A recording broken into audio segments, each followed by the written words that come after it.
नेताजी सुभाष चंद्र बोस के अंग्रेजों की कैद से भागने 1940 में जब हिटलर के बमवर्षक लंदन पर बम गिरा रहे थे, ब्रिटिश सरकार ने अपने सबसे बड़े दुश्मन सुभाष चंद्र बोस को कलकत्ता की प्रेसिडेंसी जेल में कैद कर रखा था।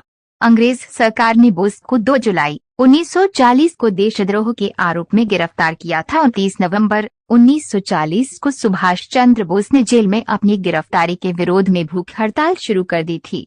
एक सप्ताह बाद 5 दिसंबर को गवर्नर जॉन हर्बर्ट ने एक एम्बुलेंस में बोस को उनके घर भिजवा दिया ताकि अंग्रेज सरकार पर यह आरोप न लगे कि उनकी जेल में बोस की मौत हुई है। हर्बर्ट का इरादा था कि जैसे ही बोस की सेहत में सुधार होगा वो उन्हें फिर से हिरासत में ले लेंगे। बंगाल की सरकार ने न सिर्फ उनके 38 एल्किन रोड के घर के बाहर सादे कपड़ों में पुलिस का कठोर पहरा बैठा दिया था, बल्कि ये पता करने के लिए भी अपने कुछ जासूस छोड़ रखे थे कि घर के अंदर क्या हो रहा है। उनमें से एक जासूस एजेंट 207 ने सरकार को खबर दी थी कि सुभाष बोस ने जेल से घर वापस लौटने के बाद चई का दलिया और सब्जियों का सूप पिया था।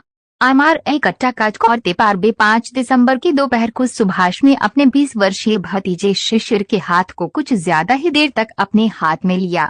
उस समय सुभाष की दाढ़ी बढ़ी हुई थी और वो अपनी प्रक्रिया पर अधलेटे से थे।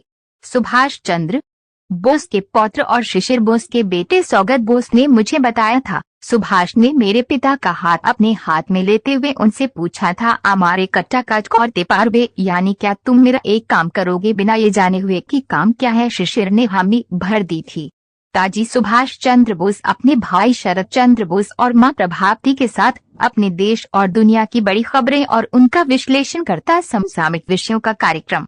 दिन भर पूरा दिन पूरी खबर समाप्त। बाद में पता चला कि वो भारत से गुप्त रूप से निकलने में शिशिर की मदद लेना चाहते थे। योजना बनी कि शिशिर अपने चाचा को देर रात अपनी कार में बैठाकर कलकत्ता से दूर एक रेलवे स्टेशन तक ले जाएंगे। सुभाष और शिशिर ने तय किया कि वो घर के मुख्य द्वार से ही बाहर निकलेंगे। उनके पास 2 विकल्प थे, या तो वो अपनी जर्मन वांडरर कार इस्तेमाल करें या फिर अमेरिकी स्टूडबेकर प्रेसिडेंट का। अमेरिकी कार बड़ी जरूर थी, लेकिन उसे आसानी से पहचाना जा सकता था, इसलिए इस यात्रा के लिए वांडरर कार को चुना गया। शिशिर कुमार बोस अपनी किताब द ग्रेट एस्केप में लिखते हैं, हमने मध्य कलकत्ता के वैचल मौला डिपार्टमेंट स्टोर में जाकर बोस के भेष बदलने के लिए कुछ ढीली सलवारें और एक फैज टोपी खरीदी। अगले कुछ दिनों में हमने एक सूटकेस, एक अटैची, 2 काट सवूल की कमीजें, टॉयलेट का कुछ सामान, तकिया और कंबल खरीदा।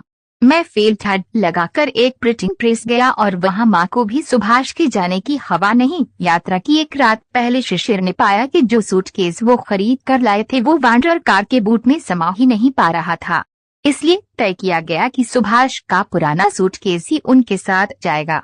उस पर लिखे गए उनके नाम सीबी को मिटाकर उसके स्थान पर चीनी स्याही से MZ लिखा गया। 16 जनवरी को कार की सर्विसिंग कराई गई। अंग्रेजों को धोखा देने के लिए सुभाष के निकल भागने की बात बाकी घर वालों, यहाँ तक कि उनकी माँ से भी से छिपाई गई।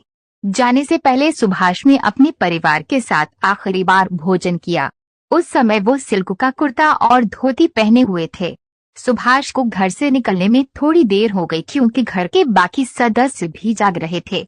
शयन कक्ष की बत्ती जल्दी छोड़ी गई। सुभाष बोस पर किताब हिज मेजेस्टीज अपोनेंट लिखने वाले सौगत बोस ने मुझे बताया, रात 1:35 के आसपास सुभाष बोस ने मोहम्मद जियाउद्दीन का भेष धारण किया।